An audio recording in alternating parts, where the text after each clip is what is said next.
ومقصودنا إما في الدنيا وإما في الآخرة، وخصوصا إلى سيدنا وشيخنا الشيخ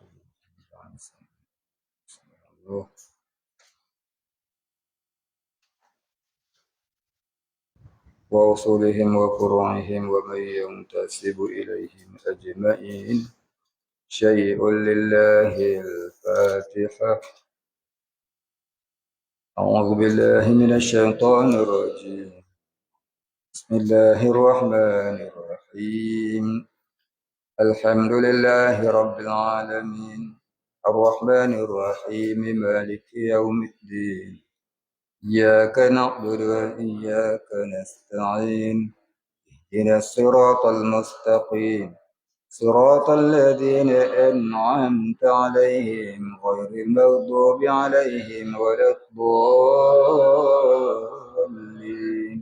آمين. الحمد لله رب العالمين، والصلاة والسلام على أشرف الأنبياء والمرسلين وعلى آله وصحبه أجمعين. رب اشرح لي صدري ويسر لي أمري واحلل عقدة من لساني يفقه قولي. ولا علم لنا إلا ما علمتنا إنك أنت العليم الحكيم. رضينا بالله ربا وبالإسلام دينا وبمحمد نبيا ورسولا. اللهم اجعلنا من التوابين واجعلنا من المستغفرين واجعلنا من المتطهرين واجعلنا من الموحدين واجعلنا من المهتدين واجعلنا من المخلصين له الدين واجعلنا من العارفين واجعلنا من عبادك الصالحين واجعلنا من المتقين. اللهم أحينا بحياة العلماء وأمتنا بموت الشهداء.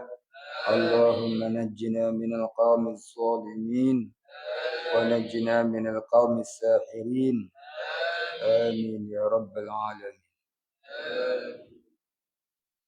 بسم الله الرحمن الرحيم.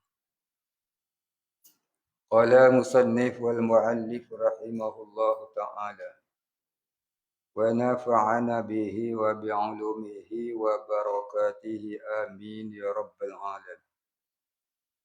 قال مصنف فصل في أحكام السلب وقسم الغنيمة.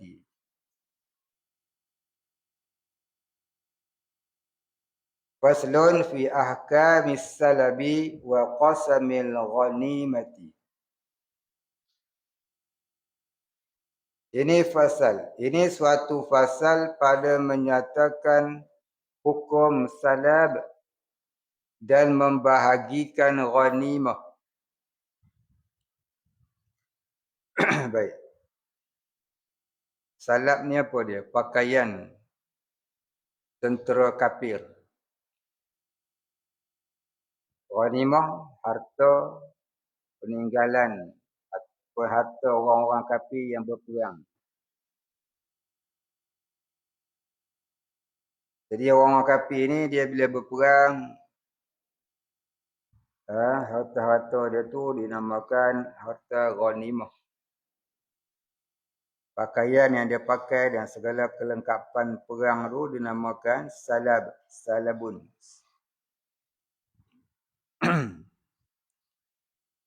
Jadi harta orang kafir ni ada beberapa nama ni. Ada namanya salabun, ada namanya ghanimah, ada namanya fai'un.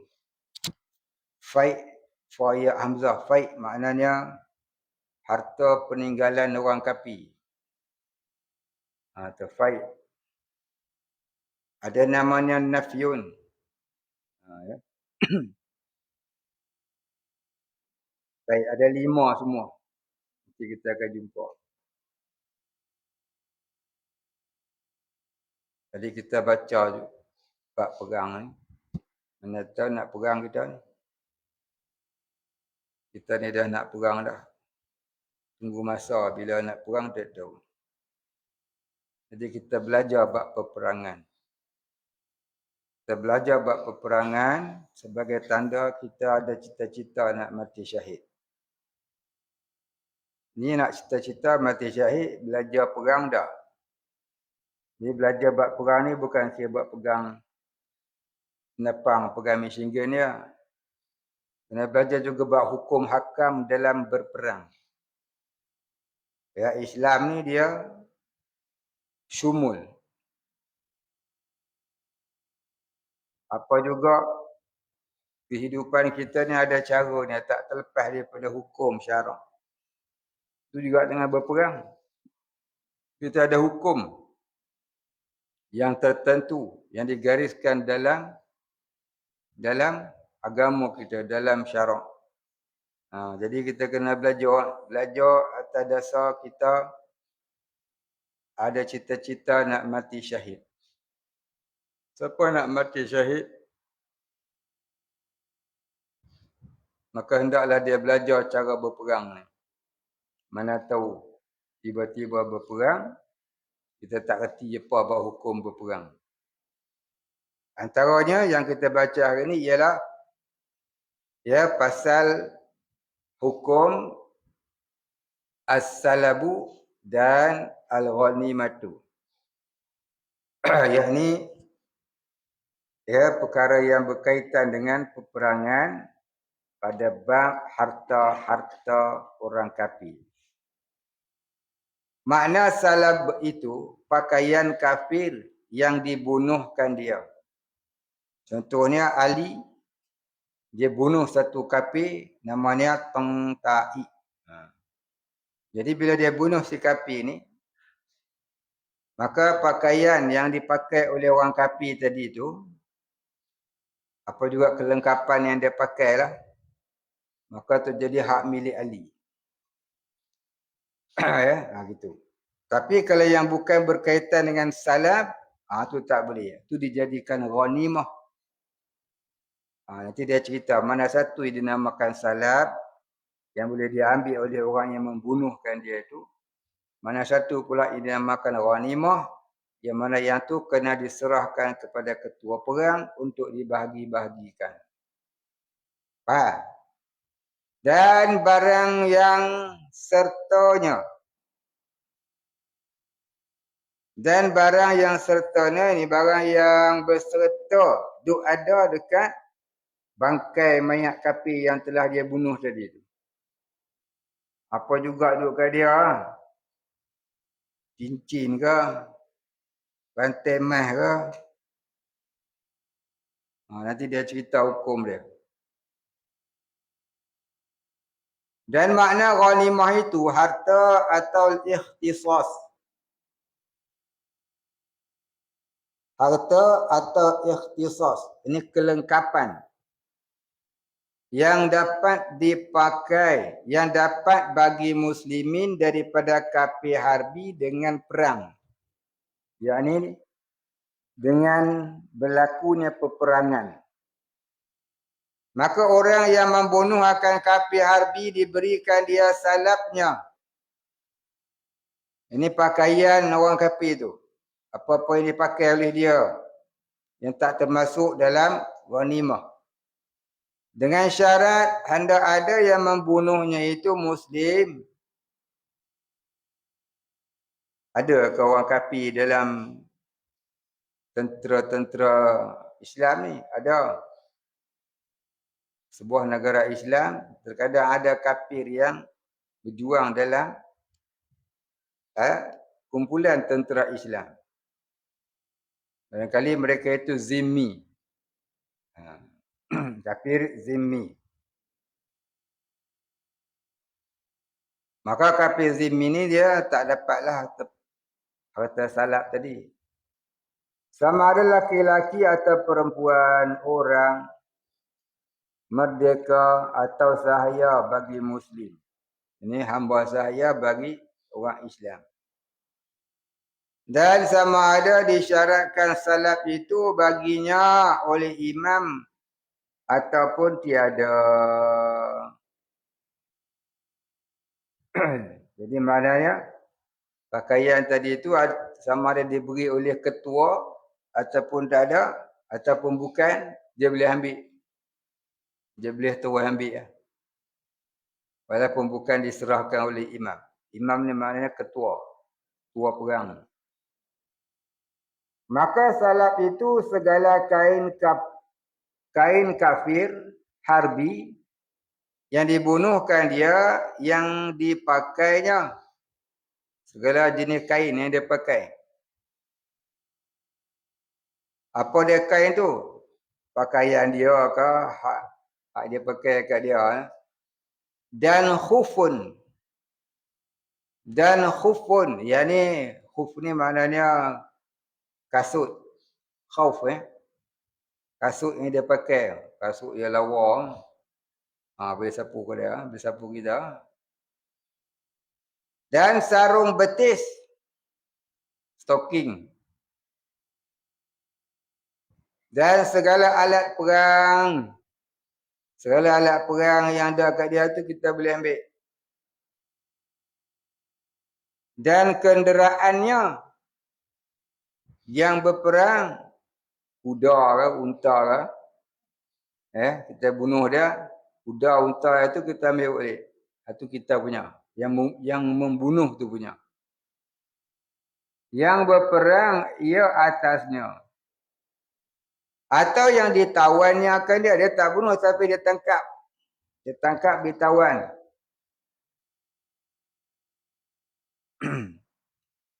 Pun boleh ambil. Dan pelana. Pelana tu. Pelana tempat duduk. Atas belakang kuda. Ataupun unta tu pelana. Dan tali kekang. Tali kekang kuda. Dan tali penuntun binatang. Tali penuntun binatang. Ini tali yang digunakan untuk tarik binatang. Nak tuntun dia tu. Bukan penonton filem. Penuntun mana tali untuk tarik binatang. Nak tuntun binatang tu. Tu nampak tali penuntun. Dan gelang. Dan gelang. Gelang yang dia pakai. Dia pakai gelang, dia pakai cincin. Boleh ambil. Dan tekalung. Tekalung ni maknanya kalung lah. Kalung. Kalung rantai. Dan pending. Tahu pending tu? Bukan pending. Handphone pending bukan. Pending ni, pending maknanya, pending ni tali pinggang. Bahasa orang Tani. Pending maknanya tali pinggang. Dan cincin. Ada cincin belian. Harga 4 juta. Ambil ke hang? Boleh ambil dekat orang yang membunuh. Baik, habis. Dan nafkah yang sertanya. Ini dan perbelanjaan yang dibawanya. Nafkah yang serta ni perbelanjaan yang dibawa berserta dalam perang. Dan janbaih. Dan janibah. Dan janibah. Apa janibah? Iaitu binatang yang dituntunkan dia sertanya. Yang tiada dikenderai. Ini binatang yang dia tarik sekali. Mungkin bawa barang ke apa ke. Mungkin dia bawa 3 ekor binatang. 2 ekor dia naik. 2 ekor lagi tarik barang dia. 3 ekor sekali. Dan apa dia? Tiada hakibah. Tiada hakibah. Apa dah hakibah? Iaitu tempat dihimpunkan dia mata benda padanya. Dan diikatkan dia atas punggung unta. ataupun kuda, maka bukannya daripada salab.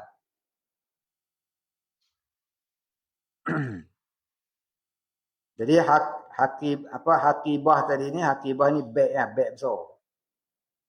Maka tu tak dinamakan salab. Habis semua tu. Maka tiada boleh diambil akan dia. Habis tu nak buat guna, kena serah kepada amir, tua perang. Dan tiada pula barang yang padanya daripada segala mata benda. Dan jikalau nukdun sekalipun. Apa dia nukdun? Duit. Nukdun duit. Kerana bukan ia pakaian orang yang dibunuhkan, maka bukan pakaian tu tak boleh ambil. Macam kuda, unta tadi tu bukan nukdun. Tu bukan salab. Cincin. Tu asal tu bukan pakaian. Gelang, kalung, duit. Lagi apa lagi? Unta, kuda. Yang disebut tu, tu bukan jenis salab. Walaupun dia pakai kat dia tu tak boleh salab, tu jenis harta ghanimah. Maka tu tak boleh ambil, kena serah kepada imam ataupun ketua perang. Biar dia yang bahagi. Jadi yang maksudkan dengan salab ni pakaian yang duduk kat badan dia saja. Yang tu boleh ambil. Dan soalnya tu perang zaman dulu. Perang zaman dulu ni macam tu jugalah. Mana mungkin pakaian tak ambil dah lah. Zaman dulu ni pakaian pun dah banyak. Kita pun. Zaman dulu pakaian pun tak ada. Pakaian maksud pakaian ni pakaian besi buang kali. Baju besi dia. Setakat baju pergi beli dekat kedai lelong RM3, RM10, 3 helai. Tahu minta tinggi kan. Ni buang kali ni pakaian baju besi perempuan. Baik habis.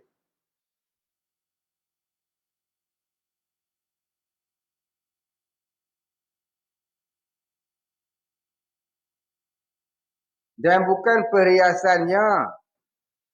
Dan bukan perhiasan kenderaannya. Gelang-gelang semua tu tak boleh ambil sebenarnya. Dia tak termasuk dalam arti kata salab. Itu kena serah kepada amir. Pada ketua perang. Baik, habis. Dan perhiasan kenderaan. Dan sebenarnya mustahiqun. Dan sebenarnya mustahik. Mustahik ni apa dia? Berhak.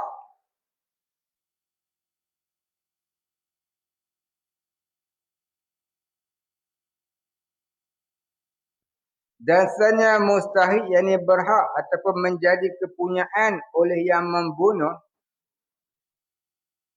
akan salab yang tersebut apabila mengenderai ia akan pekerjaan yang dia khatirkan dia. Yang dia khatirkan dia, yakni yang membahayakan dirinya. Yang dia khatirkan dia ni yang membahayakan dirinya. Yang dipadakan dengan dia akan kejahatan kafir pada ketika perang. Maknanya semasa dalam peperangan tu. Barangkali tentera Islam tadi itu dia masuk berperang di tengah-tengah kumpulan kafir. Maka jadi bahaya dia. Dan tiba-tiba dia boleh membunuh kafir tu. Maka jadilah hak dia. Itu maksud kata yang dia khawatirkan. Kalau dia cuma duduk jauh-jauh ya, duduk atas pokok ya. Lepas tu dia terbi, mak kena kepala. Jatuh. Tu dia tak dapat salap kat dia. Pasal dia tak duduk di tengah-tengah medan perang. Ni yang duduk tengah-tengah dia kalau kelilingi oleh orang kafir. Ya. Faham tak?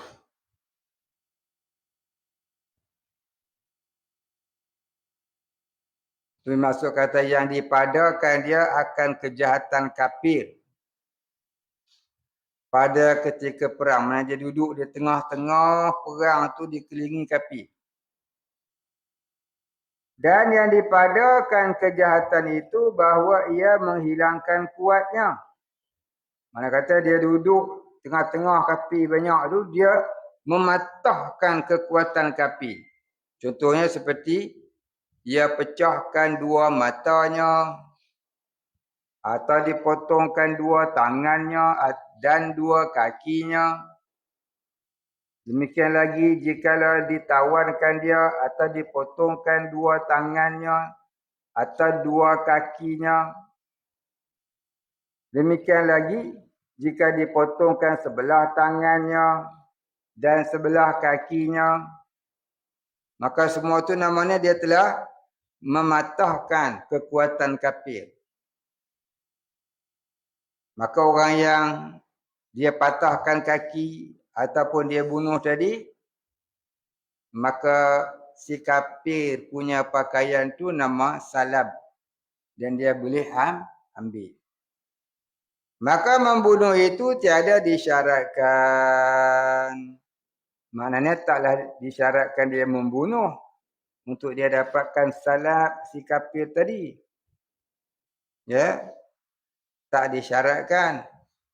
Kerana yang dikehendakinya itu menghilangkan kuat kafir. Ini melemahkan kekuatan kafir itu. Seperti dipotongkan tangan. Baik.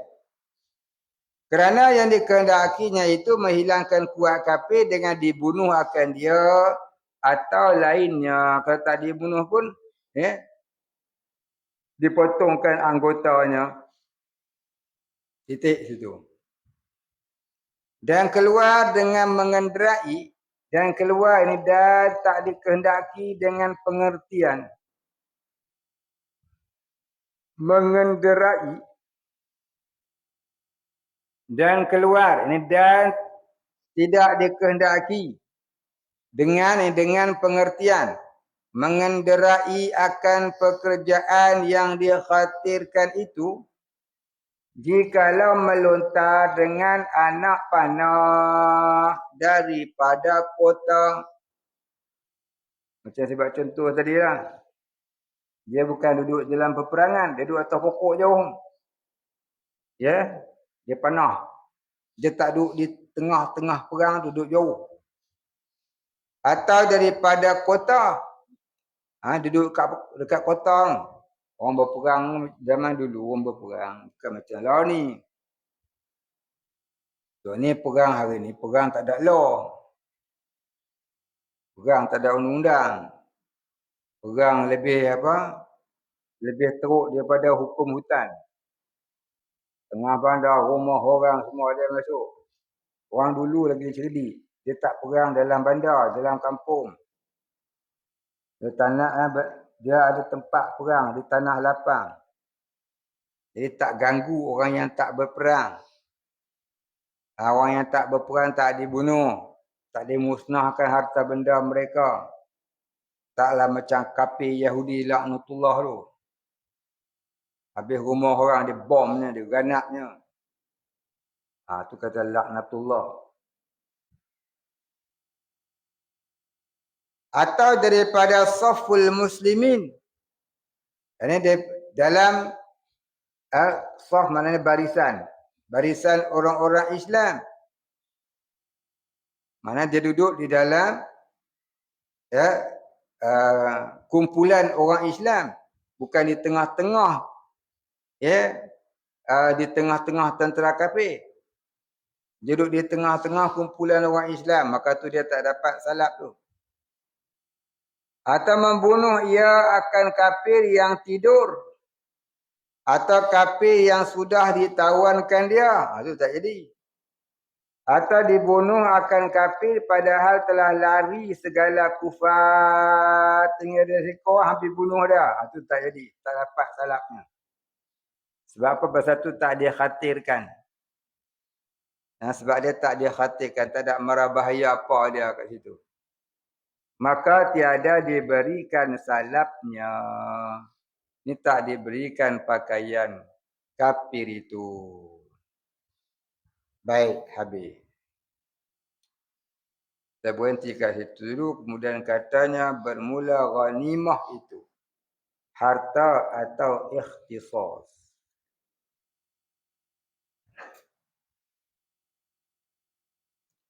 Wallahu a'lam. Al-Fatihah. A'udzu billahi minasyaitonir rajim. Bismillahirrahmanirrahim.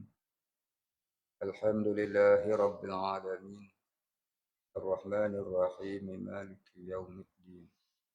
Iyyaka na'budu wa iyyaka nasta'in. Ihdinas siratal mustaqim. صراط الذين أنعمت عليهم غير المغضوب عليهم ولا